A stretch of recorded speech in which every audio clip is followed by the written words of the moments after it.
Stage पर बैठे हुए मुअक्कर और मोहतरम उलमाए किराम,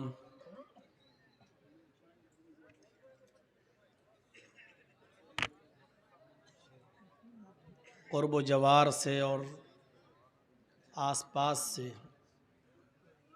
दूर दराज से आए हुए, सर्दियों की इस ठंड रात में यहाँ बैठे हुए मुअज़्ज़ज़ सामईन हज़रात, पर्दा नशीन इस्लामी ख़वातीन माँ और बहनों, कौमों मिल्लत के लायकवर नौजवानों, मुस्तक़बिल के होनहार अज़ीज़ बच्चों,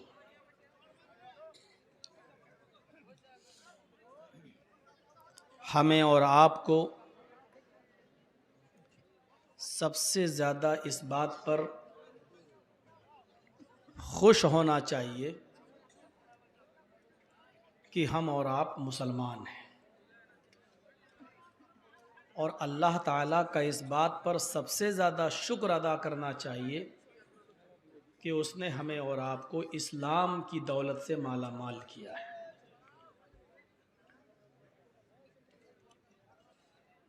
और हमें और आपको मुहम्मदुर रसूलुल्लाह सल्लल्लाहु अलैहि वसल्लम का उम्मती होने का शर्फ बख्शा है।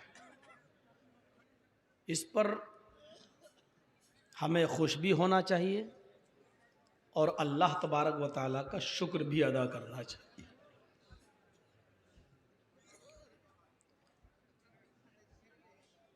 हालांकि ये बात भी सही है कि हम जिस मज़हब को मानते हैं वो इस्लाम है, और वो दुनिया के सारे मज़ाहिब में सबसे बेहतर और सबसे आला और सबसे अच्छा मज़हब है। लेकिन हमें इस बात को भी मानना पड़ेगा और इसमें किसी भी मुसलमान को बुरा मानने की ज़रूरत नहीं है। हकीकत है और इस हकीकत को भी हमें तस्लीम करना पड़ेगा कि दुनिया की बिगड़ी हुई और ख़राब कौमों में सबसे ज़्यादा बिगड़ी हुई और सबसे ज़्यादा ख़राब कोई कौम है तो वो मुसलमान है। दोनों बातें मैंने आपके सामने रखी हैं और मेरी तकरीर, मेरे भाषण, मेरे स्पीच की शुरुआत यहाँ से हो रही है। हमें खुश होना चाहिए इस बात पर कि हम मुसलमान हैं और शुक्र अदा करना चाहिए अल्लाह का इस बात पर कि उसने हमें इस्लाम दिया है। दुनिया का सबसे बेहतर मज़हब इस्लाम है, इसमें कोई शक नहीं है। लेकिन इस बात को भी एक्सेप्ट करना चाहिए कि दुनिया की बिगड़ी हुई कौमों में सबसे ज़्यादा बिगड़ी हुई अगर कोई कौम है तो वो मुसलमान है। इसका मतलब क्या है? इसका सीधा मतलब यह है कि हम सिर्फ इस्लाम को मानते हैं, हम सिर्फ मुहम्मदुर रसूलुल्लाह को एक्सेप्ट करते हैं, हम सिर्फ कुरान को पढ़ लेते हैं, लेकिन हम अमल नहीं करते न इस्लाम की बातों पर, न कुरान की बातों पर और न जनाब मुहम्मदुर रसूलुल्लाह सल्लल्लाहु अलैहि वसल्लम के रास्ते पर हम चलते हैं।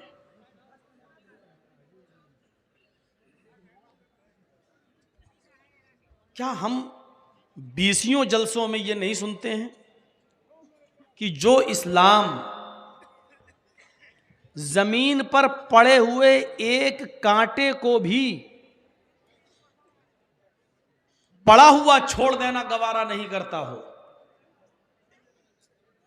और अपने मानने वालों को यह हुक्म देता हो कि जमीन पर पड़ा हुआ कांटा या जमीन पर पड़ा हुआ केले का छिलका या जमीन पर पड़ा हुआ कोई पत्थर अगर तुमने देख लिया है तो तुम्हारी ड्यूटी बन जाती है, तुम्हारी जिम्मेदारी बन जाती है कि उस तकलीफ देह चीज को रास्ते से हटा दो।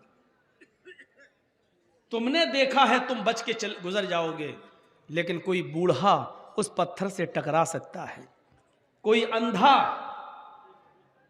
उसके पैर में कांटा चिभ सकता है, कोई बच्चा केले के छिलके पर पैर रखकर फिसल सकता है। और इस सिलसिले में नबी अकरम सल्लल्लाहु अलैहि वसल्लम ने फरमाया और बुखारी की हदीस है कि अल ईमानु बिज़ुन व सबऊन शुअबतन फअफ़ज़लुहा क़ौलु ला इलाहा इल्लल्लाह व अदनाहा इमाततुल अज़ा अनित तरीक़। ईमान की जो 70 से ज़्यादा ब्रांचेज हैं, ईमान की जो 70 से ज़्यादा शाखाएं हैं, उनमें सबसे अफजल सर्वश्रेष्ठ ब्रांच ला इलाहा इल्लल्लाह कहना है और अदनाहा सबसे निचला दर्जा ईमान का यह है कि ज़मीन पर पड़ी हुई तकलीफ देने वाली किसी चीज़ को हटा देना। ये नहीं देखना है कि इस केले के छिलके से मुसलमान नहीं हिंदू गुजरेगा, मेरे बाप का क्या जा रहा है, गिरता गिरे, मरता है मरे, कोई ईसाई फिसल जाएगा मरे, वो बुढ़ा कोई मुसलमान थोड़ी है, हिंदू है जो यहाँ से गुजरेगा, पूरा मोहल्ला हिंदुओं का है, ईसाइयों का है, जैनियों का है, वो मरता है मरे, मेरे बाप का क्या जा रहा। ये सोचकर आप उस केले के छिलके को या कांटे को पड़ा हुआ नहीं छोड़ सकते हैं, क्योंकि इस्लाम मानवता और इंसानियत सिखलाता है। हटाना है, चाहे वो किसी भी बस्ती में पड़ा हुआ हो। अगर आपकी नजर पड़ गई है तो जब एक कांटा पड़ा हुआ है उसको आप देखकर गुजर नहीं सकते। वो इस्लाम जिसके बारे में अल्लाह ताला ने कहा कि कोई दूसरा दीन इस्लाम को छोड़कर एक्सेप्ट करोगे, कबूल करोगे, अमल करोगे, मानोगे, लेकिन वो कबूल नहीं होगा, एक्सेप्ट नहीं होगा, रिजेक्टेड है अल्लाह की नजर में। वो इस्लाम जिसके बारे में कुरान कहता है इन्नद्दीन इंदल्लाहिल इस्लाम, अल्लाह की दृष्टि में, अल्लाह के नजर में सबसे बेहतर दीन इस्लाम है। वो दीन इस्लाम जिसके बारे में महात्मा गांधी ने कहा था कि इस्लाम के कानून को अगर भारत में लागू कर दिया जाए तो इस भारत के अंदर अमन, सुकून और शांति हो जाए। ये महात्मा गांधी ने कहा था। वो इस्लाम जिसको के बारे में डॉक्टर अंबेडकर ने तारीफ ही नहीं की थी, बल्कि उस धर्म को एक्सेप्ट तक कर लिया था, कबूल तक कर लिया था, जिन्होंने हमारे भारत का संविधान बनाया, कानून बनाया, वो डॉक्टर अंबेडकर, उन्होंने इस्लाम कबूल भी कर लिया। लेकिन जब उनके सामने बाद में कुछ बातें आईं कि इस्लाम तो कबूल कर लिया, मुसलमान तो हो गए हो, लेकिन हनफी हो, शाफी हो, मालिकी हो, अहले हदीस हो, वहाबी हो, बरेलवी हो, शिया हो, क्या हो, वो कहने लगे यार इस्लाम पढ़ा तो समझ में आ गया, कुरान पढ़ा, हदीस पढ़ी तो समझ में आ गई, अब हमें ये सब भी पढ़ना पड़ेगा। अब इतने मसलकों में अब ये देखना पड़ेगा कि कौन सा अच्छा है तो सबको पढ़ूं। तो जब हम इन सबको पढ़ते ही रहेंगे तो हम और काम कब करेंगे? तो उन्होंने इस्लाम को भी छोड़ दिया, वरना इस्लाम की खूबी देखकर उन्होंने इस्लाम को कबूल कर लिया था। उनके साथ 20,000 लोग इस्लाम कबूल कर चुके थे, लेकिन डॉक्टर अंबेडकर ने सोचा अब क्या बने, हनफी बने कि शाफी बने कि अहले हदीस बने कि बरेलवी बने कि चकालवी बने कि कादियानी बने कि मिर्जाई बने कि बहाई बने, शिया बने, क्या बने? उन्होंने इसको भी छोड़ दिया, कहा नहीं छोड़ो। तब उन्होंने बौद्ध धर्म स्वीकार कर लिया, बुद्धिस्ट बन गए। मैंने कहा ना इस्लाम सबसे अच्छा, लेकिन मानने वाले सबसे बदतर। और उसकी जीती जागती मिसाल यहां देख लीजिए। आप किसको सुनने आए? इस्लाम। क्या सुनने आए? कुरान। लेकिन कुरान सुनने वालों का हाल क्या है यह देख लीजिए। पीछे से आवाज, उधर से आवाज, उधर से आवाज, जबकि तकरीर, खुतबा या वाज़ो नसीहत क्या होती थी आपको बताऊं?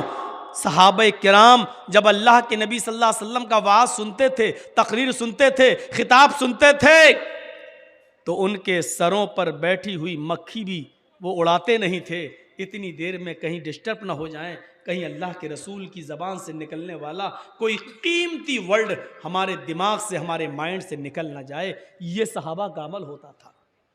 खजूर के पत्तों के बने हुए हैंड फैन, खजूर के पत्तों से हैंड फैन बनाते थे, गर्मी में उसी से हवा करते थे। लेकिन अल्लाह के रसूल जब वाज नसीहत किया करते थे तो सहाबा पसीने में डूबते थे, पसीना उनकी पेशानी और माथे से टपकता था, लेकिन हाथ का पंखा उठाकर वो हवा नहीं करते थे, इसलिए कि कहीं डिस्टर्ब ना हो जाएं और कहीं अल्लाह के रसूल की जबान से निकलने वाला जुमला कहीं हमसे छूट ना जाए। ये होता था तकरीर और वाज़ो नसीहत सुनने का शौक और जज्बा। हमारे यहां तो बस सुनने से ज्यादा देखने का जज्बा है कि मौलाना जर्जीस को देखें। कौन है जो योगी और मोदी की आंखों में आंख डाल के बात करता है? कौन है जिसने पूरे बंगाल में ममता का प्रचार ममता से मिले बगैर कर दिया है? यही सब देखने के लिए आते हैं और एक एक करके अभी जलसा होने से पहले पहले ख़त्म होने से छट जाएंगे। जब समझ में नहीं आएगा और मेरी उर्दू उनके सर से ऊपर गुजरेगी तो शक्ल देखकर चले जाएंगे, और जो हमें देख लेगा वो जन्नती हो जाएगा। वो समझ लेगा, अपने घर में जाके अपनी बीवी बच्चों से कहेगा मैं तो जन्नती हूँ, मौलाना जर्जीस को देखे आया हूँ, जबकि मौलाना जर्जीस को खुद नहीं मालूम कि वो जन्नती हैं कि नहीं है। मेरे भाइयों सुनिए, मैं बहुत आसान उर्दू और हिंदी के वर्ड इस्तेमाल करता हूँ आपके बंगाल में आकर, वरना मेरी बम्बई और हैदराबाद वगैरह की तकरीरें आप उठाएं और उनकी स्पीड देखें तो आपको खुद अंदाज़ा होगा कि हम यहाँ कितना स्लो बोल के कोशिश करते हैं कि हम आपके दिमागों में बिठा दें वो इस्लाम जिसको डॉक्टर अंबेडकर ने कबूल किया, लेकिन हमारी ना इत्तिफाकी देखकर उन्होंने उसको छोड़ दिया। आज वो इस्लाम हमारे रगों में नहीं दौड़ रहा है। वो इस्लाम जानते हो, 10 बातें बताई थी अल्लाह के नबी सल्लल्लाहु अलैहि वसल्लम ने। उन 10 चीज़ों पर ज़रा गौर कीजिएगा। शायद मैं आज की तकरीर में उन 10 चीज़ों को ना बता पाऊँ, लेकिन कोशिश कर रहा हूँ। हज़रत इमाम अहमद इब्न हम्बल अपनी मुस्नद के अंदर इस हदीस को लाए हैं। इस हदीस के रावी हज़रत मुआज़ इब्न जबल रज़ी अल्लाह ताला अन्हु हैं। औसानी रसूलुल्लाह सल्लल्लाहु अलैहि वसल्लम बिअश्र कलिमात ला तुशरिक बिल्लाहि शय्यन इन कुतिलता हुर्रिक्ता वला तउक्कन्न वालिदैक व इन अमराका अन तखरुज मिन अहलिका व मालिक वला ततरुकन्न सलातन मक्तूबतन मुतअम्मिदन फ़इन्न मन तरका सलातन मक्तूबतन मुतअम्मिदन फ़क़द बरियत मिन्हु ज़िम्मतुल्लाह वला तशरबन्न खमरन फ़इन्नहु रअसु कुल्लि फ़ाहिशतिन व इय्याका बिल मासियह फ़इन्न बिल मासियति हल्ला सख़तुल्लाहि अज़्ज़ व जल्ला। अभी 5 चीज़ें मैंने बता दी हैं आपको, ज़रूरत पड़ेगी तो 5 चीज़ें और बताएंगे।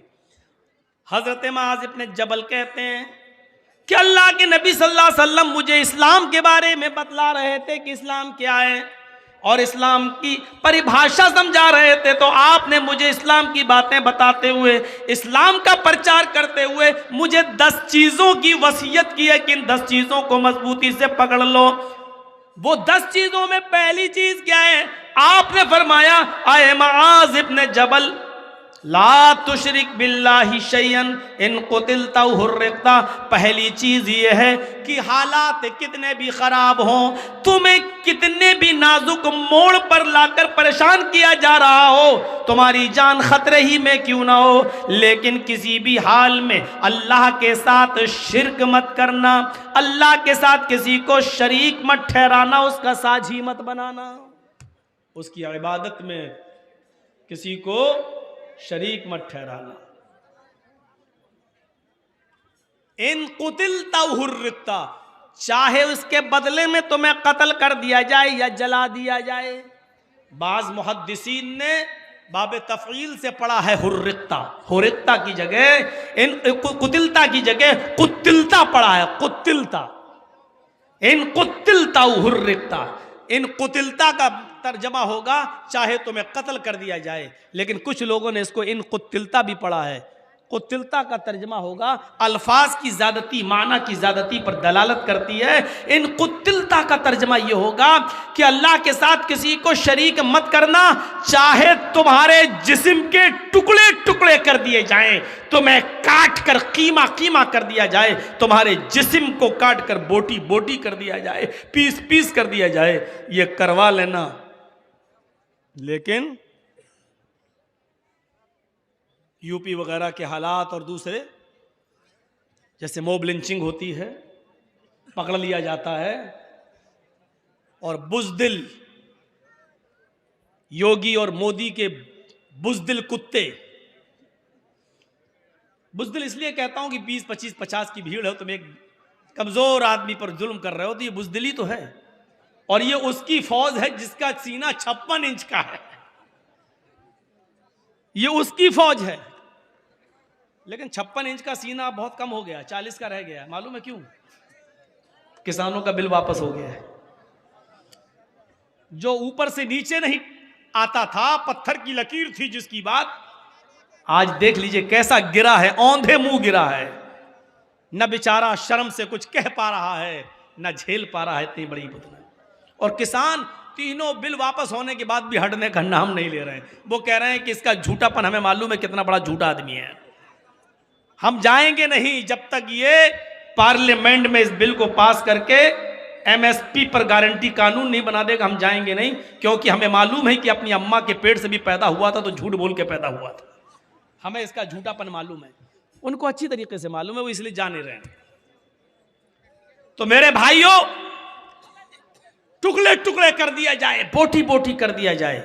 अब जैसे ये बुज़दिल लोग आते हैं, पकड़ते हैं, चल जय श्री राम बोल, चाकू डंडे सब कुछ मारते हैं। ऐसे मौके पर कहा गया है कि शिर्क मत करना। जय श्री राम का नारा लगवाया जाए, लगाकर जान बचा सकते हो, कोई हर्ज की बात नहीं। लेकिन अगर वो ये कहें कि एक मूर्ति लाएं या अपना कोई आदमी लाएं और ये कहें कि इसको सजदा कर, इसके सामने अपना माथा टेक तब तुझे छोड़ेंगे, तो ऐसे मौके पर अपनी जान दे देना मंजूर कर लेना, लेकिन किसी के सामने सर नहीं झुकाना।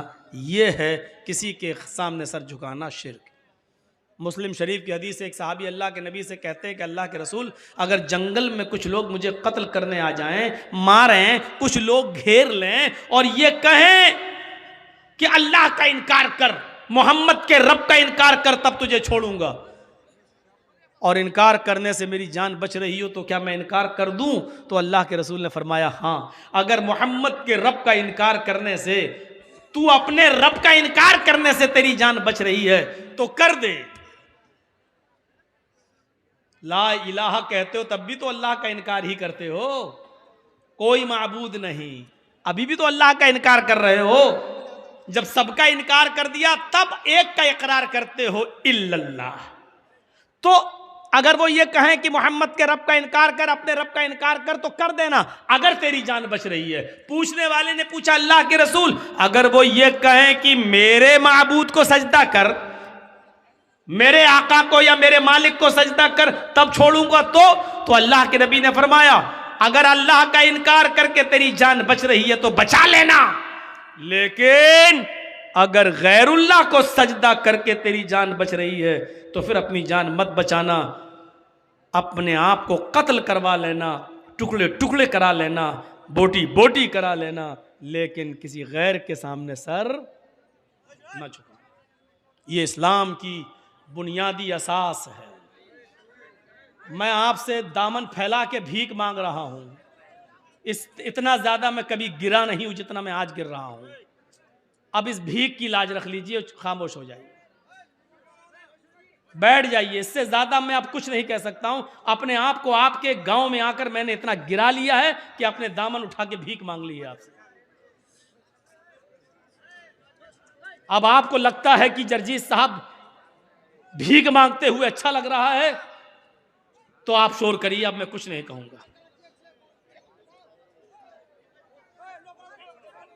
आप बैठिए, आप नहीं, एक सब खामोश हो जाए, अपने आप खामोशी। एक आदमी बोलता तो दूसरा उसको कहता है चुप, तो वो और शोर होता है। इसीलिए जुमे का आपने सुना है खुतबा, अल्लाह के रसूल ने फरमाया, अगर कोई बोल रहा हो तो उसको ये भी मत कहो कि चुप हो जाओ। हमारे बगल में कोई आदमी बात कर रहा, कुछ कर रहा, तो हम ये कहने का हक नहीं रखते चुप, खुतबा सुन, चुप, ये भी नहीं। क्यों? कि वो तो बोल ही रहा, हम बोलेंगे चुप तो ये एक और बोल, फिर हमें देख के तीसरा बोलेगा तू भी चुप, एक और शोर।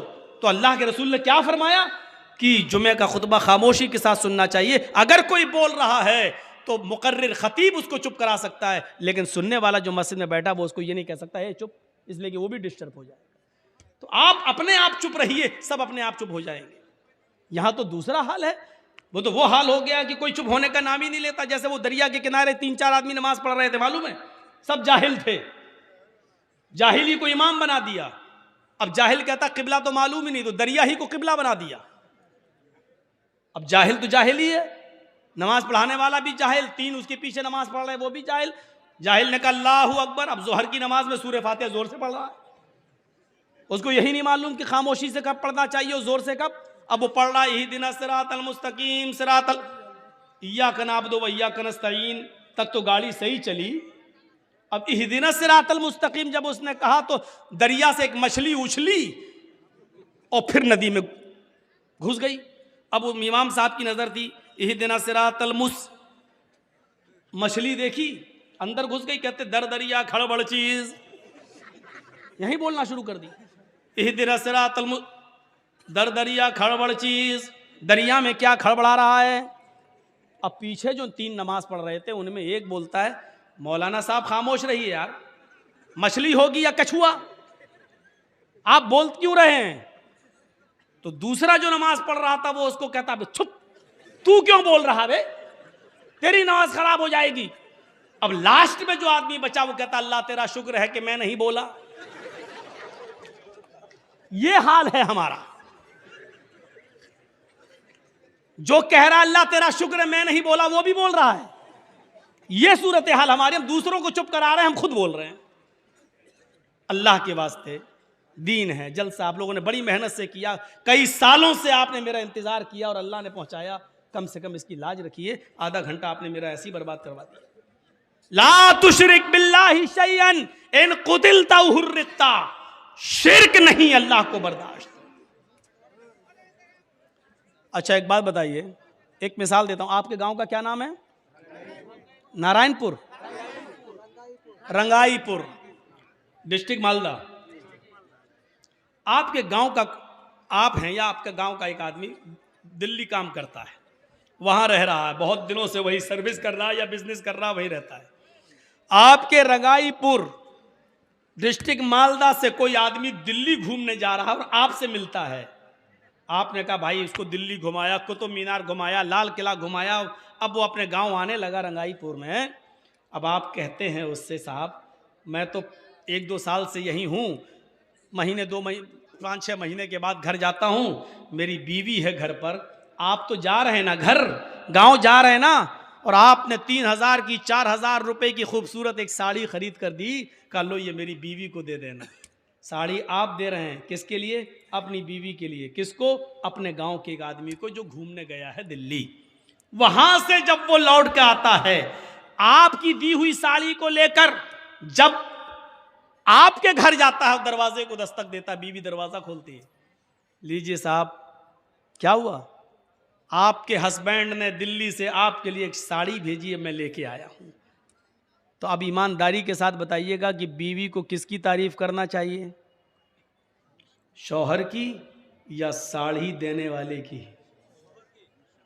अकल कहती है शौहर की, लेकिन वो शौहर की तारीफ के बजाय साड़ी जो लेकर आया उसकी तारीफ करे। एक्सक्यूज मी, बाहर क्यों खड़े हैं? आप अंदर आ जाइए, आप तो बहुत अच्छे इंसान हैं, आप हमारे लिए साड़ी लाए हैं, चाय बना के पिलाए और फिर उसी को अपना दिल दे बैठे, आप बहुत अच्छे, इतनी दूर से साड़ी लेके आए। जिसने साड़ी भेजी, अगर उसको यह पता चल गया कि मेरी बीवी ने बजाय मेरे उसकी तारीफ कर रही है जिसको मैंने साड़ी देकर भेजा है, अगर उसको वहीं पता चल गया तो वहीं से मोबाइल फोन करेगा। और आपने उठाया बीवी ने, तो क्या तू उसके साथ रंगोलियां मना रही है? साड़ी मैंने भेजी डायन चुड़ैल और तू तारीफ उसकी कर रही है? तलाक तलाक तलाक, तीनों गोली वहीं से मार दे। आप अपनी बीवी की इतनी सी बेगैरती बर्दाश्त नहीं कर सकते, आप अपनी बीवी की इतनी सी बेगैरती बर्दाश्त नहीं कर सकते, फिर वो अल्लाह इतनी बड़ी बेगैरती कैसे बर्दाश्त कर ले कि रहमे मादर में पानी के कतरे से बच्चे की उंगली में बनाऊं, उंगलियों के पोर में बनाऊं, हाथ में बनाऊं, पैर में बनाऊं, आंखें में बनाऊं, कान में बनाऊं, दिमाग में हजारों तारों का कनेक्शन डाल कर दो, चमकती हुई ट्यूबलाइट आंखों की शक्ल में मैं दूं, जहां हवा ना पहुंच सकती हो उस अंधेरी कोठरी में 9 महीने बच्चे की जिंदगी को मैं सलामती बख्शूं, उसको सुरक्षा मैं दूं। तेरी माँ खाना खा रही थी और अल्लाह ताला तुझे तेरी माँ के पेट के अंदर तेरा पेट बना रहा था। तेरी माँ सो रही थी, अल्लाह तेरी माँ के पेट के अंदर तेरी आंखें बना रहा था। तेरी माँ खाना बना रही थी और अल्लाह ताला तेरी माँ के पेट के अंदर तेरे कान बना रहा था। तेरी माँ चल रही थी, तेरी माँ शादियों में थी, तेरी माँ ये सब काम कर रही थी और अल्लाह अपना काम कर रहा था। अयहसबुल इंसानु अन युत्रका सुदा अलम यकुन नुतफतम मिन मनी युमना थुम्मा कान अलकतन फखलक फसव्वा फजअल मिनहु ज़ौजैन अज़्ज़कर वल उन्सा।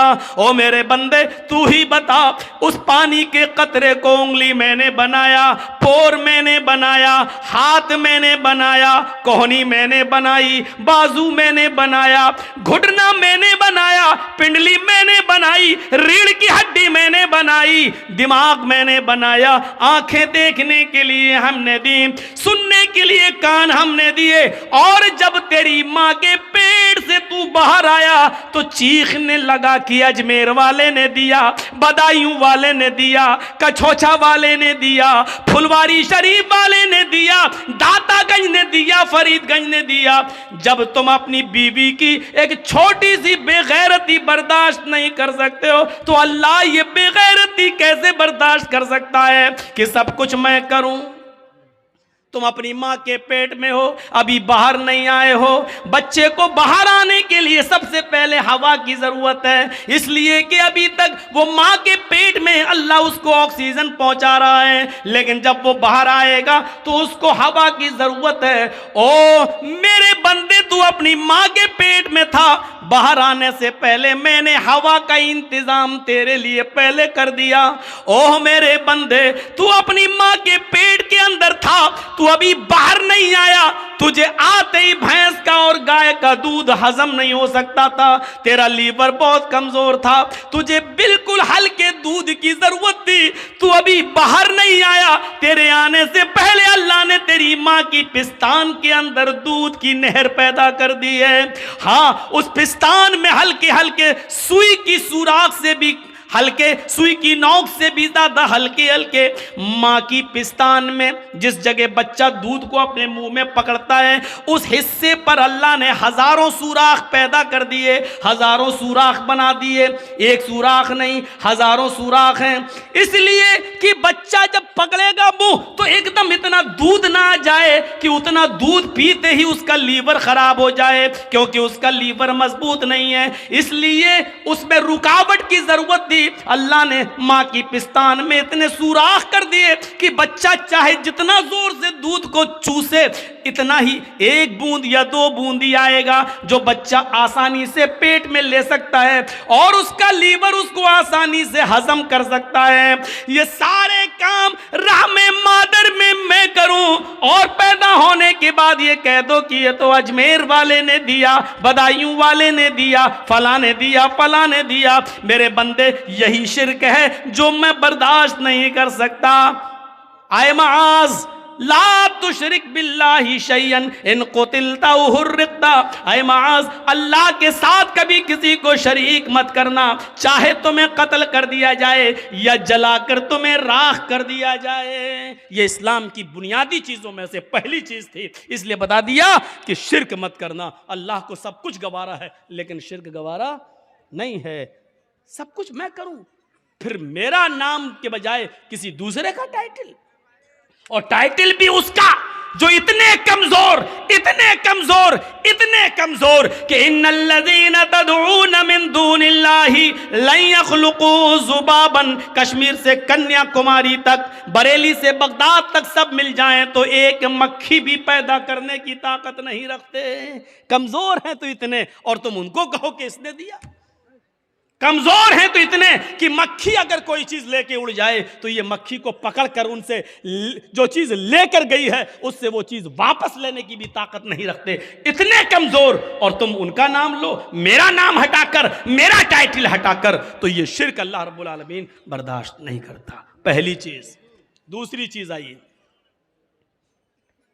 और यह हकीकत है, हिंदू धर्म की किताबें भरी पड़ी हैं इससे।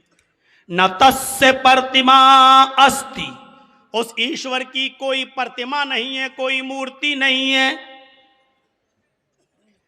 नेह आकारम अस्ति, उसका कोई आकार नहीं है, चाहे कितना बना लो, राम की, लक्ष्मण की, हनुमान की, शंकर की मूर्ति चाहे कितना बना लो, कुछ भी कह लो, ओम निराकारम अस्ति, वो निराकार है, उसका कोई आकार है ही नहीं।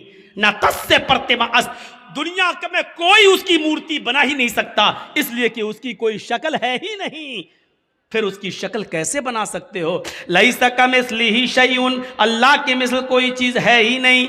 वो तो नूर है, वो तो नूर है। कुरान भी यही कहता है, वेद भी यही कहते हैं। यचित्तियो यो पिम्मिम्मा नस्तस्मा देवी शोरीरीशा, उससे मांगो वही सब कुछ देने वाला है। नस्तस्मा देवी शोरीरीशा, उसके अलावा उसके अतिरिक्त कोई नहीं है जो तुम्हें कुछ भी दे सके। बल्कि देवीशो आया, कोई भी देवी देवता तुम्हें कुछ भी नहीं दे सकता। नस्तस्मा देवी शोरीरीशा, उस ईश्वर के, उस अल्लाह के अलावा कोई देवी देवता नहीं जो तुम्हें कुछ भी दे सके। कुछ देने की क्षमता किसी के अंदर नहीं है, जो कुछ भी है वो अल्लाह।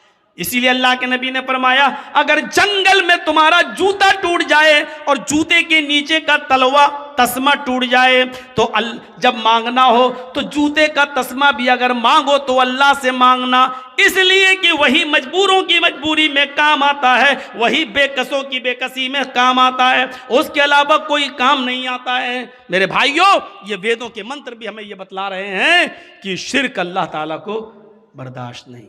दूसरी चीज, मौजूदा हालात के तहत पहली चीज याद रखना, 5 चीजें अभी मैं गिना रहा हूं। पहली चीज हो गई है, मैं किसी को भी खड़ा करके पूछ सकता हूं कि कौन सी 5 चीजें हैं, 10 तो याद नहीं होंगी, 5 पहले। पहली चीज शिर्क मत करना। दूसरी चीज वला तउक़न्न वालिदैक व इन अमराका अन तख़रुज मिन अहलिक व मालिक। ये सुनने के बाद शायद बहुत से बच्चों पर यह बात नागवार गुजरे कि मौलाना माँ बाप का दर्जा इतना बता दिया। अल्लाह के नबी फरमाते हैं अपने माँ बाप की कभी भी नाफरमानी मत करना, अपने माँ बाप का दिल कभी मत दुखाना। आगे वाला जुमला सुनो, व इन अमराका अन तख़रुज मिन अहलिक व मालिक। अगर वो दोनों तुम्हें हुक्म दें कि तुम अपने अहलो अयाल को छोड़ दो और अपना मालो दौलत छोड़ दो, तो उनके हुक्म को मान लेना, यानी अपनी कमाई हुई दौलत छोड़ दो। और वो कहें कि घर से निकल जाओ तो घर से निकल जाना, लेकिन इसके बावजूद माँ बाप की नाफरमानी मत करना। इन जुमलों को देख रहे हैं आप?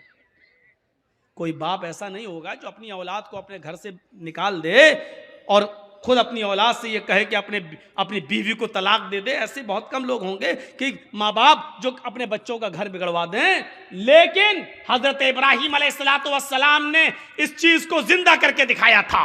जब वो अपने बेटे इस्माइल से मिलने गए और इस्माइल अलैहिस्सलाम ने कोई शादी कर रखी थी दूसरे इलाके के अंदर, लेकिन उनकी बीवी नाशुक्री कर गई। इब्राहीम अलैहिस्सलाम ने दरवाजा खटखटाया तो इस्माइल अलैहिस्सलाम घर में मौजूद न थे। उनकी बीवी ने दरवाज़ा खोला, पहचान नहीं पाई ये कौन है। पूछा जी कौन? कहा ये इस्माइल का घर है जी। वो कहाँ गए? जंगल में गए शिकार के लिए। अच्छा, तुम उनकी बीवी हो? हाँ। घर में गुजर बसर कैसा चल रहा है? बहुत बुरा चल रहा है। सुबह खा लो तो शाम को नहीं मिलता, शाम को खा लो तो सुबह नहीं मिलता। इतनी सी बात कही थी। मेरी माँ बहनें सुने, ये बात उनके मतलब की है, सुने। अगर मेरी उर्दू समझ में आ रही है तो वैसे आना चाहिए, टीवी के सीरियल देखती हैं हिंदी वाले तो आना चाहिए। हमसे यूपी में एक मीडिया वाले ने पूछा कि मौलाना आप तो हिंदी उर्दू बोलते हो, तो बंगाल में आपकी तकरीर लोग कैसे समझ जाते हैं? मैंने कहा बंगाल से ज़्यादा तो मेरी बात कहीं समझने वाले हैं ही नहीं, कैसे समझ जाते हैं? ये बात कैसे कह रहे हो? मैंने कहा देखिए, मैंने चुनाव में एक ही इशारा किया था, बड़े नुकसान से बचने के लिए छोटा नुकसान करना पड़े तो कर दो। बंगाल वालों ने समझ लिया और एक तरफा वोट डाल दिया। एक तरफा वोट। तो जितनी बात बंगाल के लोग हमारी समझते हैं उतना तो कहीं नहीं समझते। यूपी में देखो कैसी खींचातानी चल रही है। अभी देखिए, पूरा खेल खेला जा चुका है, बिसात बिछाई जा चुकी है। खुद मोदी को आस्तीन के सांप मिल चुके हैं। हमारे ही लोगों में ऐसे लोग भी मिल चुके हैं जो पसे पर्दा उसकी मदद करने के लिए तैयार हैं। उनको मालूम है कि 2 सीट भी हम नहीं जीतेंगे, उनको मालूम है कि हमारी 2 सीट भी नहीं निकलेगी, लेकिन 100 सीटों पर खेल बिगाड़ने का उसी का तो इनाम है, उसी का तो पैसा है, उसी की बदौलत तो हमारी यूनिवर्सिटियां, मेडिकल कॉलेज और ये सारी चीजें चल रही हैं। उनको मालूम है अच्छी तरीके से, वरना वक्त के हालात के तनाजुर में देखिए, मॉब लिंचिंग को देखिए, एनआरसी और सीए पर होने वाले एहतजाज में एकतरफा गोलियों से ठोक दिया गया, मार दिया गया, रहम नहीं आ रहा। इन तमाम चीजों को देखते हुए जर्जीस ने यह कहा है, मैं नहीं कहता कि मेरे लिए फला पार्टी अच्छी है, यकीनन कोई पार्टी अच्छी नहीं है, लेकिन इस वक्त यूपी में आपको यह देखना है कि हमारा बड़ा नुकसान किस में है और छोटा नुकसान किस में है। हमें छोटा नुकसान गवारा कर लेना चाहिए बड़े नुकसान से बचने के लिए। किसी पार्टी का नाम नहीं लिया, फिर भी मीडिया उछालेगी क्या? मौलवी जर्जीस ने कहा, अखिलेश का मौलवी। आपके बंगाल में क्या कह रहा था? ममता का मौलाना। कहां छिपा है? जिस दिन से ममता जीती है, कमीना मेरा नाम ही लेना भूल गया, अंदर चली गई, बैकग्राउंड हो गई, पता नहीं कहां चली गई। जी हिंदुस्तान की एंकर पता नहीं कहां चली गई, छुप गई। अब मैं उससे पूछता फिर रहा हूं बंगाल की हर तकरीर में, कहां छिपी है? जर्जीस तो शेर की तरह धार रहा है, तू कहां छिप गई है? किस बिल में चली गई है? कहां? उसका पता नहीं है। अब यूपी में खेल बिगाड़ने की कोशिश होगी और जो चीज हमने बोली भी नहीं है वो दिखाई जाएगी वहां। अभी यूपी में कोई तकरीर मेरी नहीं हो रही है, मैंने पहले कह दिया 6 महीने, अभी जब तक यहाँ इलेक्शन नहीं हो जाएगा मैं नहीं बोलूंगा, मैं तकरीर ही नहीं करूंगा यूपी में। क्यों? क्योंकि मेरी एक तकरीर चाहे जुमे का खुतबा भी दूं, वो भी उसको उछाल के और इधर उधर का बिहार बंगाल का लाके टीवी वाली उसको जोड़ देगी, इधर उधर का लाके। देखिए मौलवी ये बोला, बोलेंगे हम बंगाल में और दिखाएगा कि यूपी में बोला, क्योंकि ये झूठ इन्होंने अपने बाप से सीखा है। ये झूठ इन्होंने अपने बाप से, अब बाप का नाम नहीं लूंगा, आप जानते हैं वो बाप कौन है। इन्होंने अपने बाप से झूठ बोलना सीखा है और बाप ने झूठ बोलने का इनाम इनको दिया है। तो मेरे भाइयों, हमारे ऊपर भी तलवारें लटकती हैं, वला तउक़न्न वालिदैक। अगर समझ रही हो मेरी माँ बहनों तो सुनो। हजरत इब्राहिम अलैहिस्सलाम ने कहा घर में गुजर बसर कैसा चल रहा है? कहती है बहुत बुरा, सुबह खा लो तो शाम को नहीं मिलता, शाम को खा लो तो सुबह नहीं मिलता। हजरत इब्राहिम ने कहा मैं जा रहा हूं, जब इस्माइल घर पे आ जाएं तो उनसे कहना एक बुजुर्ग आदमी आया था, एक बूढ़ा आदमी आया था, उसने तुम्हें सलाम कहा है और एक मशवरा दिया है कि अपने घर की चौखट बदल लो। चौखट समझते हो ना? अपने घर की चौखट बदल लो। इस्माइल की बीवी कहती है बुढ़ा सटी आ गया, चौखट तो मेरी सही है, सर्दी में धूप भी आती है, गर्मी में हवा भी आती है, ये बुढ़ा कह रहा घर की चौखट बदल लो। इस्माइल अलैहिस्सलाम जब शिकार करके वापस आते हैं, कहा कि एक बुढ़ा आदमी आया था, आया होगा, हाँ, फिर सलाम का, अच्छा सलाम कहा, समझ गए कि मेरे बाप हैं जी, और पता नहीं, और कहा कि पता नहीं वाली बहकी बहकी बातें कर रहा था, बुढ़ा था, सटिया गया था। कहने बताओ तो क्या कहा उसने? कहा अपने घर की चौखट बदल लेना। कहा बीवी तुमने क्या कहा उससे? कुछ नहीं, उसने पूछा था घर का गुजर बसर कैसा चल रहा, मैंने कह दिया बहुत बुरा, सुबह खा लो तो शाम को नहीं मिलता, शाम को खा लो तो सुबह नहीं मिलता। कहो आए मेरी बीवी, वो बुढ़ा मेरा बाप था, तुम उसकी बहू हो, और उसने जो ये कहा कि अपनी चौखट बदल लेना, इसका मतलब ये है कि उसने तुम्हें तलाक देने का हुक्म दिया है मुझे। उसने इशारा कर दिया है कि घर की चौखट ठीक नहीं है। आपकी बीवी तो ऐसी होनी चाहिए, चाहे उसे खाना मिले या न मिले, हर हाल में वो अल्लाह का शुक्र अदा करे, और उसको ये कहना चाहिए कि हम हर हाल में अल्लाह के शुक्रगुजार हैं, उसने जिस हाल में मुझे रखा है ठीक है।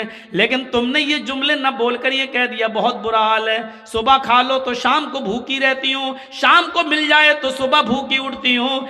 ये जुमले तुमने कहा, तुमने अपने रब की नाशुक्री की, अल्लाह की नाफरमानी की है, नाशुक्री की है, और मेरे बाप ने तुम्हें तलाक देने का हुक्म दिया है। अब तुम एक पल भी मेरे साथ नहीं रह सकती हो, मैं तुम्हें तलाक दे रहा हूं। इतनी सी बात पर तलाक? तुम तो अपने शौहरों से पता नहीं क्या क्या कह देती हो। जा, पूरे महीने की तनख्वाह मिल गई, फेयर एंड लवली कब की खत्म हो गई, अभी तक नहीं ला रहे। पॉन्ड्स क्रीम कब की खत्म हो गई, अभी तक नहीं ला रहे। जब से तुम्हारे घर में आई हूं परेशानी तो हूं, आराम मिला कब? या अल्लाह, कितने खतरनाक जुमले हैं। इन जुमलों को जबान से कहने से पहले तेरी जबान कट के जमीन पर गिर क्यों नहीं गई? ये जमीन फट क्यों नहीं गई? तू इस जमीन के अंदर समा क्यों नहीं गई? कैसे ये जुमले तेरे मुंह से निकल जाते हैं?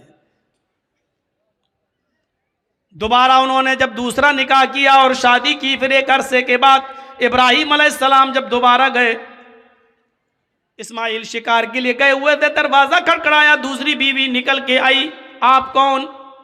कहा मैं फलां जगह से आया हूं। इस्माइल कहाँ है? वो शिकार करने गए हैं। अच्छा ये बताओ कि तुम्हारा गुजर बसर कैसा चल रहा है? अल्हम्दुलिल्लाह, बहुत अच्छा, हर हाल में अल्लाह का शुक्र है, अल्लाह ताला ने मुझे जिस हाल में रखा है मैं उस हाल में खुश हूं। इब्राहिम अलैहिस्सलाम ने कहा जब इस्माइल आ जाएं तो कह देना एक बुजुर्ग आया था, उसने तुम्हें सलाम कहा है और कहा है कि अपने घर की चौखट को बरकरार रखना। ठीक है, घर की चौखट। वो भी ताज्जुब करने लगी, घर की चौखट ठीक है? अरे हमने कब कहा गलत है, तुम होते कौन हो मशवरा देने वाले? ठीक है तो ठीक ही है। जब बीवी को पूरी बात बताई बीवी ने इस्माइल को, तब कहा कि वो चौखट तुम हो और इब्राहिम अलैहिस्सलाम मेरे बाप ने कहा इसको बरकरार रखना क्योंकि तुमने अल्लाह का शुक्र अदा किया है। शुक्रगुजार औरत को। तो पूरा वाकया बताने का मकसद यह कि माँ बाप की बात मानना। घर बार से निकालने को कहें तो निकल जाओ, लेकिन माँ बाप के सामने उफ भी मत करना। कितने लोग हमसे मिलते, मौलाना मेरी औलाद मेरा कहना नहीं मानती, मौलाना मेरी औलाद मेरा कहना नहीं मानती। कुछ ऐसी तकरीर करना कि औलाद को कुछ असर हो। हजरत उमर फारूक के पास एक शख्स आता है, हजरत उमर फारूक के पास एक सहाबी आते हैं और कहते हैं कि अमीरुल मोमिनीन मेरा बेटा दिन पे दिन नालायक होता जा रहा है, दिन पे दिन मेरा बेटा नाफरमान होता जा रहा है, उसको आप बुलाइए और उसको समझाइए। सुनो, इब्राहिम हजरत उमर ने कहा अच्छा बुलाओ बेटे को। बेटे को बुलाया गया। हजरत उमर ने कहा ये तुम्हारे बाप हैं? हाँ। खूब डांटा।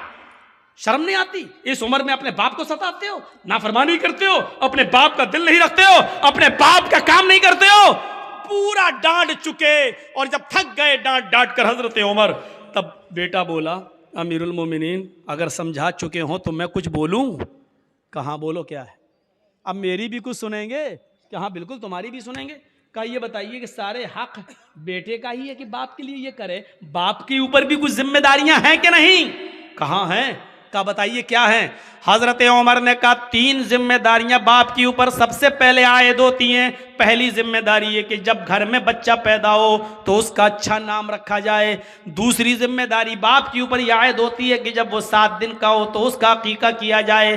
तीसरी जिम्मेदारी बाप के ऊपर यह आयद होती है कि जब उसका बेटा बालिग हो जाए तो उसकी दीनदार और शरीफ घराने में उसका निकाह कर दिया जाए। ये 3 जिम्मेदारी बाप के ऊपर भी आयद होती है।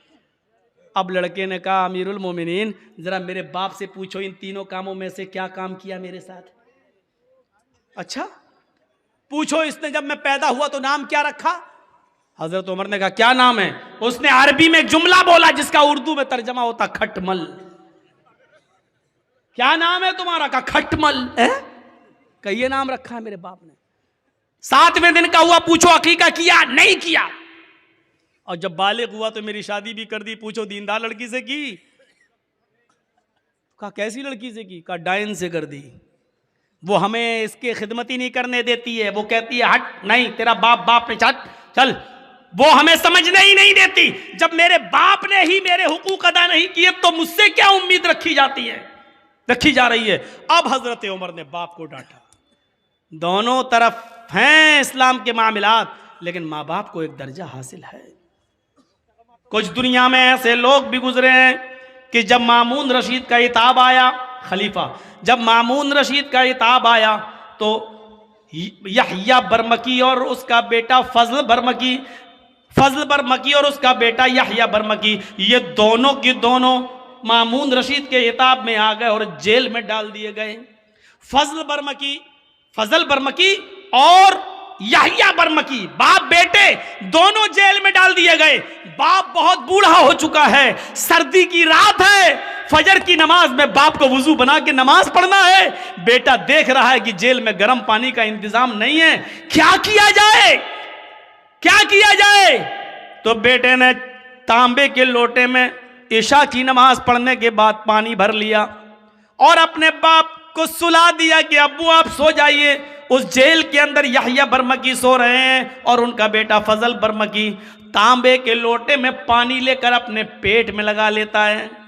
इशा की नमाज के बाद अपने पेट पर वो पानी के लोटा लगा लेता है, तांबे का लोटा, और फजर की आजान तक लगाता है कि पेट की गर्मी से इस ठंडे पानी में कुछ गर्मी आ जाए, इस तांबे के लोटे में कुछ हरारत आ जाए, और सुबह जब फजर की नमाज में मेरे बाप वुजू बनाए तो मैं थोड़ा गर्म पानी अपने बाप को दे सकूं। अपने बाप के गर्म पानी के लिए रात भर तांबे के लोटे को अपने पेट से लगा लेता था और फजर की नमाज में अपने बाप को कदरे गर्म पानी दे दिया करता था। ऐसे ऐसे फर्मा बरदार औलाद भी निकली है। हम किन में हैं अपने आप को ढूंढें और तलाश करें और गरीबानों के बटन खोल के देखें। हम सोच तो सकते हैं ना हम किस में हैं, नाफरमानी करने वालों में या इसमें। फरमाबरदारी करने वालों। वक़दा रब्बुका अल्ला ताबुदू इल्ला इय्याह व बिल वालिदैनि इहसाना, अल्लाह के अलावा इबादत किसी की नहीं, और इबादत के फौरन बाद माँ बाप के साथ एहसान करो। व बिल वालिदैनि इहसाना, मैं बड़े ताज्जुब में था कि अल्लाह ने यहाँ पर एहसान क्यों कहा है। एहसान के अंदर हर नेकी शामिल है। ये नहीं कहा अल्लाह ताला ने कि माँ बाप के साथ उनकी बीमारी में अच्छा सलूक करो, ये नहीं कहा। ये नहीं कहा कि उनको खिलाओ, ये नहीं कहा, क्योंकि अगर कह देता खिलाओ तो एक ही माना होता। लेकिन अल्लाह ने क्या कहा, वबिल वालिदैनि एहसाना, एहसान करो। एहसान का मतलब अगर उनको दवा की जरूरत है तो दवा ला कर दो। अगर वो कमर के दर्द के शिकार है, बिस्तर पे लेटे रहते हैं, उन्होंने कहा कि बेटे मुझे ज़रा बाहर बैठने का दिल कर रहा है, तो अपनी पीठ पर लाद कर उनको घर के बाहर उनको हवा खिलाओ, बिठाओ। अगर उनका दिल कहता है कि बेटे मुझे फला जगह लेके चलो, तो उनको अपने कांधे पे उठाकर उधर भी लेके जाना पड़ेगा। नेकी, एहसान में हर नेकी शामिल है, हर नेकी, जिस चीज की भी जरूरत है। हजरत उमर फारूक ने एक सहाबी को, एक शख्स को देखा कि वो खाने काबा का तवाफ कर रहा है और उसने अपनी माँ को अपने कांधे पर उठा रखा है। हजरत उमर फारूक ने उसको देखकर मुस्कुराया, फरमाया तुमने जन्नत कमा ली, तुम अपनी माँ को तवाफ करा रहे हो इस हाल में कि तुम्हारी माँ लंगड़ी है और आंखों से अंधी है। तुमने अपनी माँ को तवाफ कराया, अपनी गोद में लाद कर उसको खाने काबा का तवाफ करा रहे हो, तुमने जन्नत कमा ली। अपनी माँ को तवाफ कराने वाला सहाबी क्या कहता है, अमीरुल मोमिनीन, क्या मैंने अपनी माँ का हक अदा कर दिया? मैं अपनी माँ का पेशाब पायखाना धोता हूँ क्योंकि आंखों से अंधी है, पैरों से लंगड़ी है। मैं अपने माँ का पेशाब पायखाना साफ करता हूँ, इसके कपड़े भी धोता हूँ। मेरी माँ ने तब उम्रा करने की गर्ज से मुझसे गुजारिश की है, तो मैंने उसका तवाफ कराया और अपने कांधे पर लाद कर इसको तवाफ करा रहा हूँ। क्या मैंने अपनी माँ का हक अदा कर दिया? हजरत उमर मुस्कुरा कर कहते हैं, अपनी माँ के हक की अदायगी की बात करता है। तेरी माँ जब तुझे पैदा कर रही थी, तुझे जन रही थी, तुझे अपने पेट से बाहर निकाल रही थी, और उसको जनते वक्त, पैदा करते हुए जो तकलीफ एक औरत को होती है, जब उसको वो तकलीफ हो रही थी और उसके मुंह से जब पहली चीख निकली, आह, जब तू अपने माँ के पेट से बाहर आ रहा था और दर्द की वजह से जब तेरी माँ कराई, चिल्लाई, उसने कितनी चीखें मारी है मुझे पता नहीं, उसने कितनी आवाजें दी है मुझे पता नहीं, लेकिन दर्द की पहली आवाज जो उसके मुंह से निकली, आए मेरे दोस्त, अभी तो तूने अपनी माँ की उस पहली आवाज का भी हक अदा नहीं किया, उसकी पूरी जिंदगी का तू हक क्या अदा करेगा? अभी तो तूने अपनी माँ के पैदा करते वक्त होने वाली तकलीफ की पहली दर्द की आवाज का भी हक अदा नहीं किया। आदमी अपनी माँ के लिए कितना भी कर ले, लेकिन अपनी माँ का हक अदा नहीं कर सकता है। नहीं, मुमकिन ही नहीं है कि वो अपनी माँ का हक अदा कर ले। तो दूसरी चीज,